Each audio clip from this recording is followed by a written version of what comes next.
Assalamualaikum warahmatullahi wabarakatuh. Bismillah.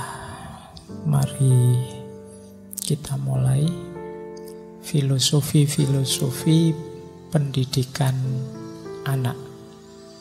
Malam hari ini kita akan membahas beliau Rabindranath Tagore. Baik, kita lanjutkan. Ini ngomong puisi, ada puisi menarik. Ini kalimatnya Tagore pada ayahnya. Apa sih keinginan dia dengan sekolah-sekolahnya? Kata dia, di mana pemikiran tidak lagi ketakutan dan kepala tinggi ditegakkan, di mana pengetahuan bebas berkeliaran dan dunia tidak terpisah-pisah dalam pecahan-pecahan kecil berserakan, di mana akal yang jernih tidak hilang kendali, menerangi padang pasir suram dan lembah kematian. Menuju kebebasan, menuju surga kebebasan, semacam itulah ayah, biarlah negaraku membuka matanya. Jadi ini idealisme pendidikannya Tagore. Orang percaya diri, dunia yang saling mendukung, tidak pecah-pecah kecil berserakan, pengetahuan bebas dikembangkan, akal jernih tidak dikotori oleh kepentingan-kepentingan. Itulah surganya dunia pendidikan yang disampaikan oleh Tagore pada ayah beliau. Nanti kan beliau melanjutkan asramanya ayah beliau, asramnya itu, atau mungkin kalau hari ini pondoknya, dikembangkan jadi satu sistem pendidikan. Baik, namanya, ini sistem pendidikannya Pata Bhawana. Santiniketan itu nama daerah. Jadi nama asli daerahnya adalah Bubandanga.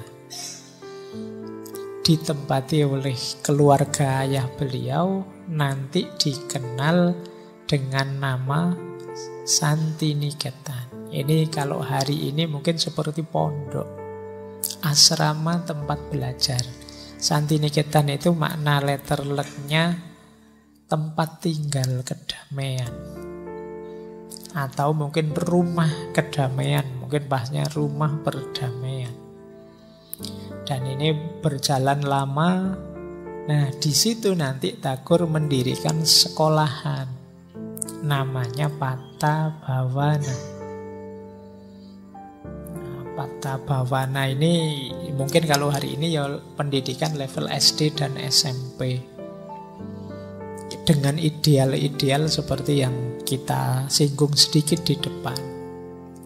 Pendidikan ini dikembangkan oleh Tagore untuk nyaingi pendidikan yang diselenggarakan oleh kolonial Inggris. Kalau kolonial menyelenggarakan pendidikan, dia ada pamrihnya, niatnya juga tidak mulia.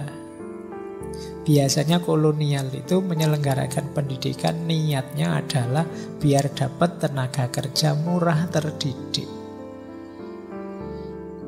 Nah, sama seperti Indonesia dulu di zaman penjajahan Belanda, kan ada politik etis, sehingga banyak pendidikan itu ya tujuan utamanya sebenarnya ya biar dapat tenaga kerja banyak yang terdidik dan bisa dibayar murah.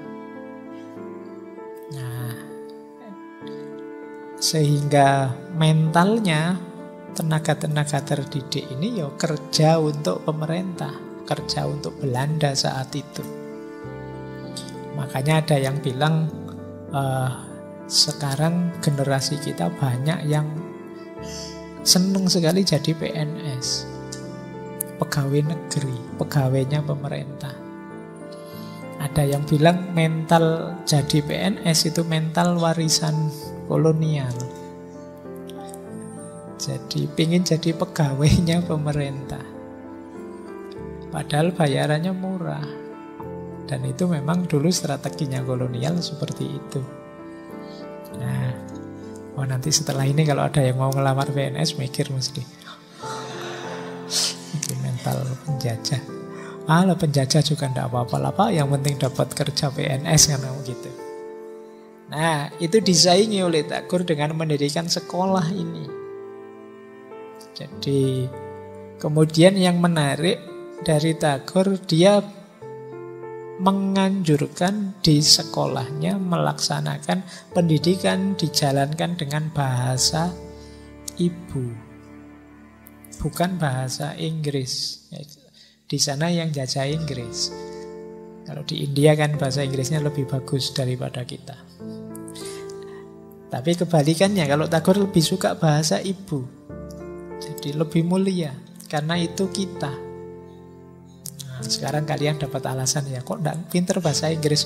Saya lebih suka bahasa ibu.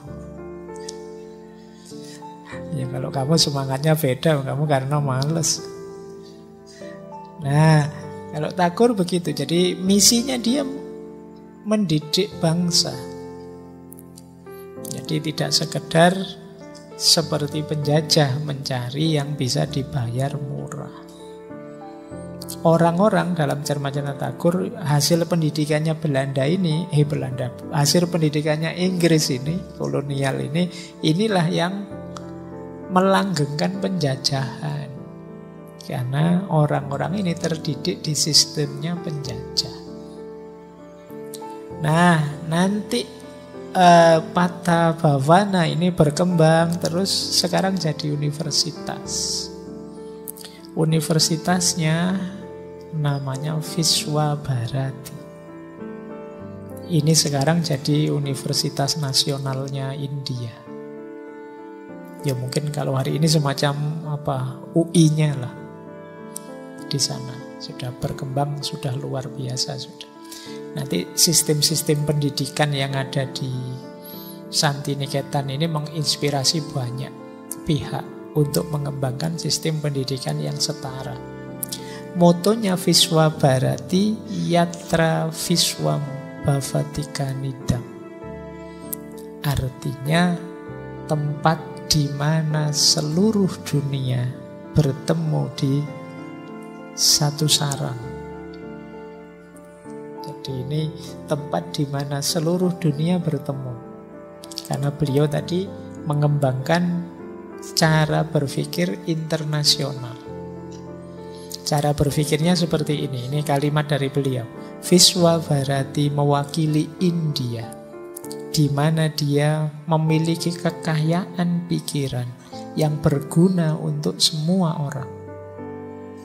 Viswabharati mengakui kewajiban India untuk menawarkan kepada orang lain keramahan budaya terbaiknya dan juga hak India untuk menerima yang terbaik dari orang lain. Ini kalimatnya menurut saya menarik. Jadi kita ini punya khazanah, kekayaan pengetahuan yang luar biasa. Yang ini bisa berguna tidak hanya untuk kita, tapi juga untuk banyak orang dan juga semua orang di seluruh dunia. Nah, universitas ini kita bangun untuk itu, untuk menyebarkan kemanfaatan guna dari pengetahuan kita pada bangsa-bangsa lain. Tapi sekaligus mengklaim kita juga punya hak untuk mengambil manfaat dari yang lain untuk kita. Jadi silahkan keluhuran, ketinggian, keilmuan kita dipelajari, dimanfaatkan. Kita juga akan belajar memanfaatkan keilmuan-keilmuan yang lain. Makanya seluruh dunia bisa bertemu di sini. Kita tidak eksklusif. Setiap bagian dunia punya kearifan, punya wisdom, punya sistem pengetahuannya sendiri-sendiri. Yang ini kalau saling berdialog, saling bertemu, saling memberi masukan, dunia ini akan luar biasa. Sementara selama ini kita lebih banyak tersekat-sekat, terpecah-pecah, mengisolasi diri, egois, mikir bener dan enaknya sendiri, ya akhirnya tidak saling memberi manfaat. Jadi Tagore ingin, yuk kampus kita ini kampus yang saling memberi manfaat. Jadi kita punya khazanah luar biasa, silahkan kalau yang lain memerlukannya, tapi kita juga memerlukan banyak dari yang lain. Di sini kita bisa berdialog. Makanya tadi saya bilang beliau agak tidak setuju dengan model eksklusif, menyendiri, tidak mau bersentuhan dengan yang lain. Jadi ini konkret yang dilakukan oleh Tagore. Jangan dikira langsung sukses ya. Pertama kali beliau buka sekolah model alam itu muridnya cuma 5. Itu mungkin sama saja dengan jumlah putra beliau. Beliau juga punya anak 5. Jangan-jangan anaknya sendiri. Tapi tidak, karena putra beliau yang 5 itu nanti meninggal 4. Jadi awalnya cuma 5. Tapi ya kalau bahasa agama ya, kalau diistiqomai saja, lama-lama karomahnya keluar. Jadi akhirnya jadi besar, menginspirasi.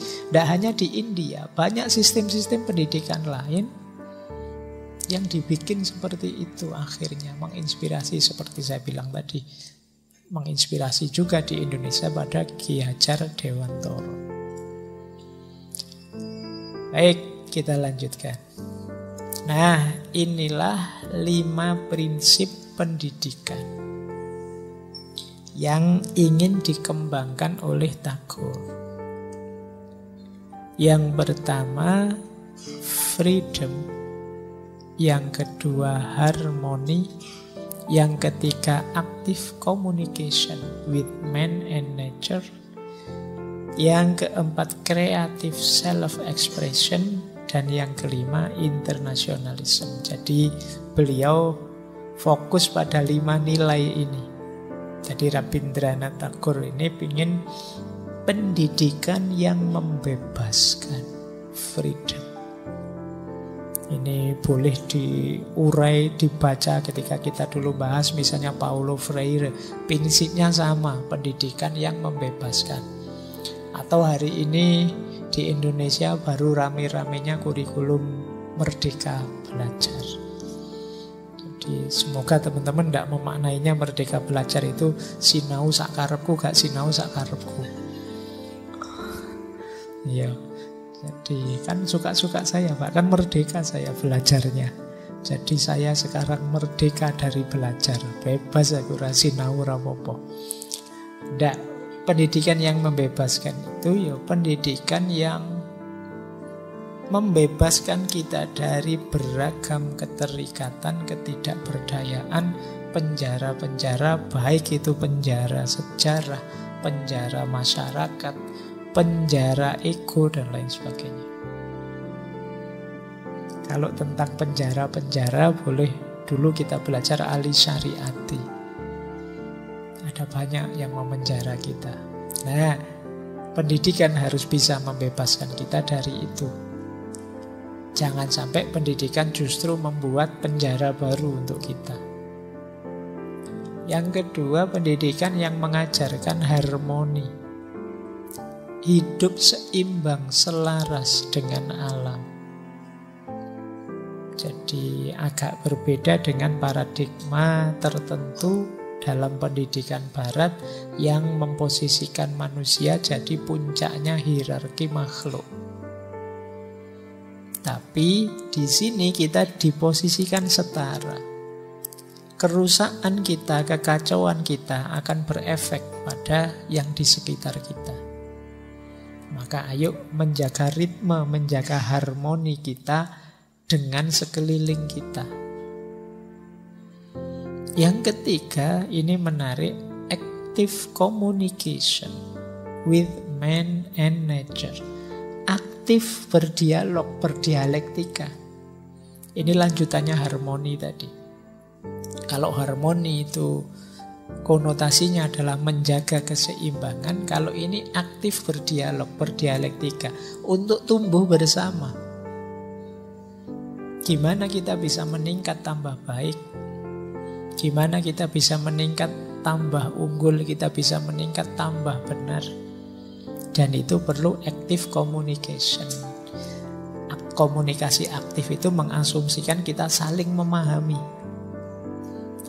saling mendukung, saling membantu, saling menguatkan. Jadi melahirkan orang-orang yang terbuka, bukan orang-orang yang egois, yang hanya mengejar senangnya sendiri atau enaknya sendiri. Yang keempat, creative self-expression. Ekspresi diri yang kreatif, tidak monoton. Jadi kita menggembleng diri kita sampai ke level kita percaya diri untuk menampilkan diriku. Nah, kalau teman-teman mungkin ada yang minder, ada yang malu-malu mengekspresikan dirinya, semoga ada sistem pendidikan yang membuat kita percaya diri, berani mengekspresikan diri. Kadang-kadang kita seperti dulu saya bilang tidak saja tidak berani kita. Bilang tidak suka tidak berani. Menyatakan keinginan tidak berani. Kalau ditanya apa-apa saya ikut saja lah Pak. Sebagian besar begitu. Saya sering sekali ada yang ngundang saya. Terus temanya apa? Temanya terserah Bapak saja. Jadi temanya terserah saja. Itu berarti saya ngomong apa saja boleh. Apa sana tidak ada keinginan? Ya mungkin ada, tapi ya menurut kami lebih baik Bapak saja yang milih. Itu tidak percaya diri. Jadi keinginannya sendiri tidak berani disuarakan. Banyak di antara kita mungkin masih begitu. Nah, semoga ada sistem pendidikan yang mengupgrade situasi ini. Kita lahir jadi orang percaya diri meskipun tetap tahu diri. Ya jangan hanya percaya diri tapi tidak tahu diri. Kepercayaan diri kita didasari kita tahu diri. Oh kalau sampai level ini saya bisa lah, tapi lebih dari itu saya masih belum, masih belajar. Nah jadi kita butuh orang-orang seperti ini. Dan yang terakhir, internasionalisme. Internasionalisme itu ya tadi terbuka untuk berdialog, bergaul, bekerja sama, saling membantu, saling menolong, saling mengisi.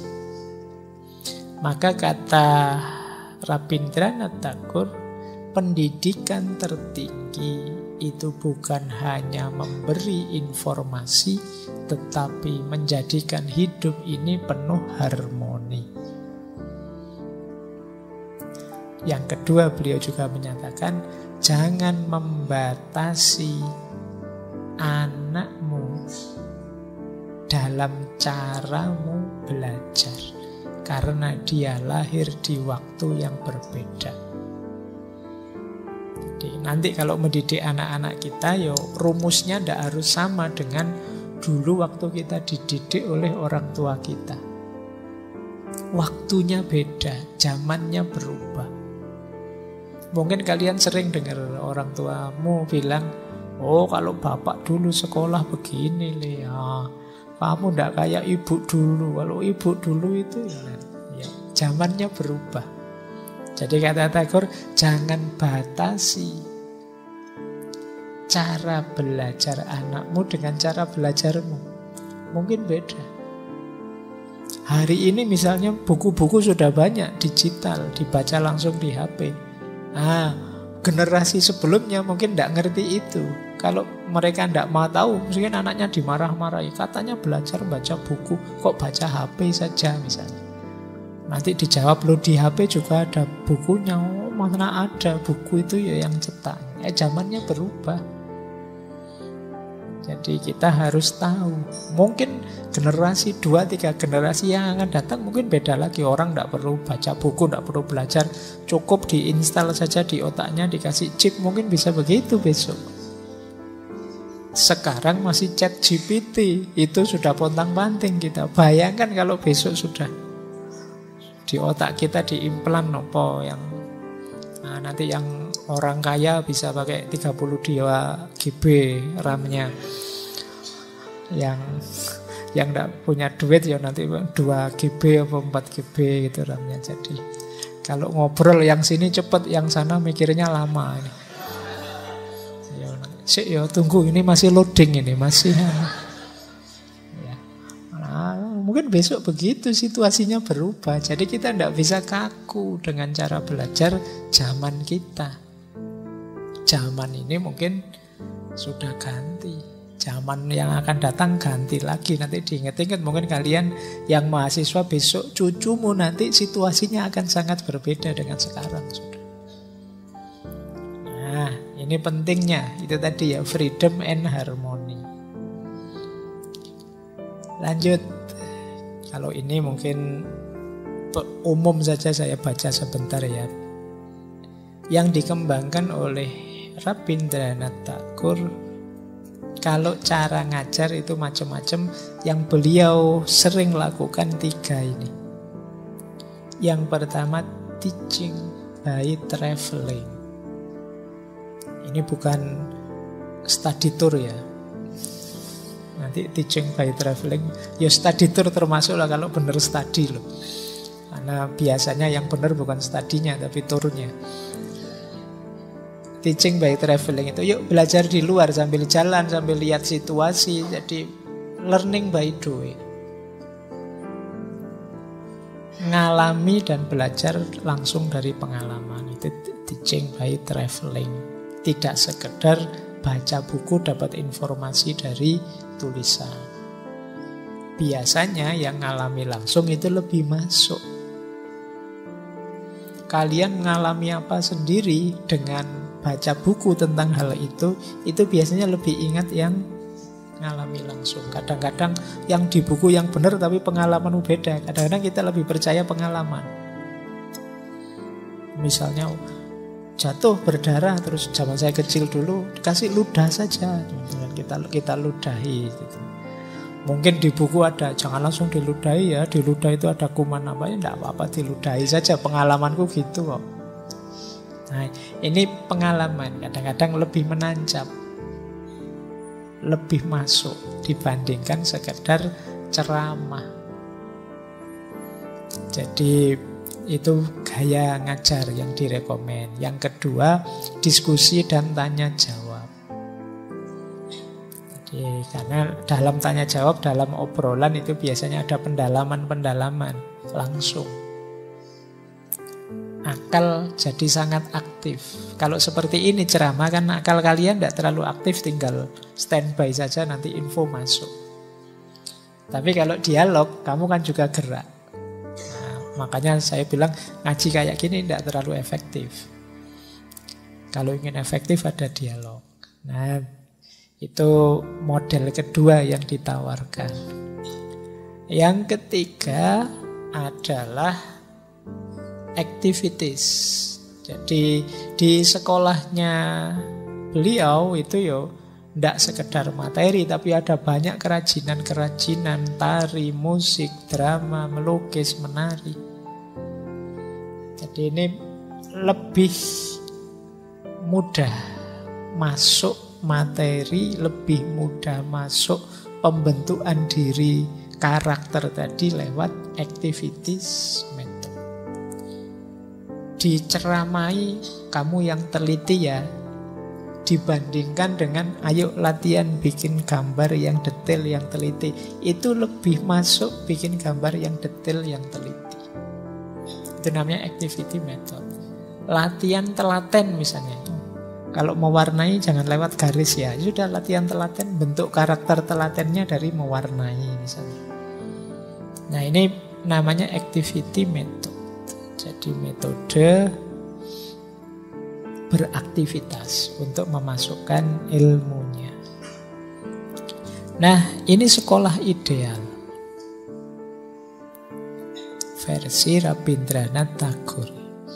Kalau kalian yang pernah mondok ini rasanya kaya pondok. Jadi sekolah ideal itu asram. Asram itu ya kaya asrama lah, persis pondok pesantren. Tapi jauh dari kota. Ya. Kenapa jauh dari kota? biar lebih dekat dengan alam, lebih damai kalau bahasa di bukunya. Lebih mudah kita belajar langsung dari alam. Nah, siapa yang kampusnya di tengah kota, sulit menemukan kedamaian, kejernihan. Kayak saya dulu kalau kuliah di UIN itu baru asik-asik dosennya ngomong pesawat lewat. Jadi ya, nah, oke ya. Jadi perhatikan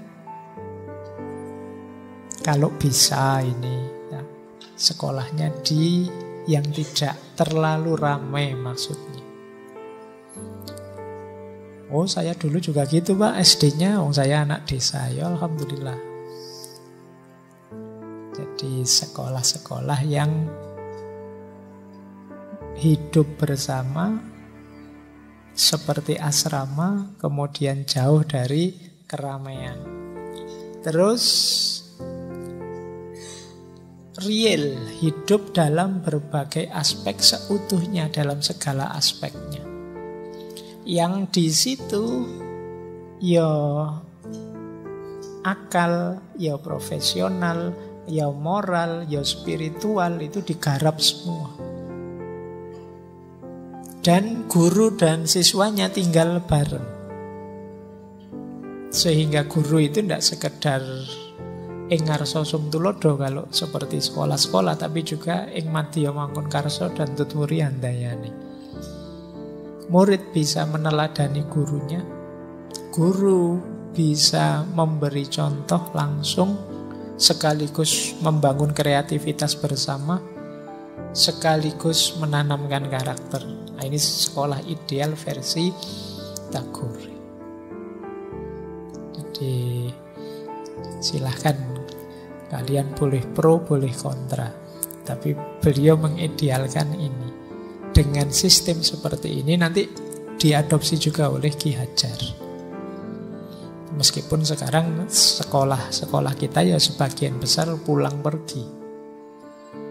Dan itu agak sulit membentuk karakter seutuhnya. Karena ketemunya parsial-parsial. Sebentar-sebentar. Tidak bisa utuh, tidak bisa kuliah. Tidak bisa sepenuhnya. Saya kira itu materi malam hari ini.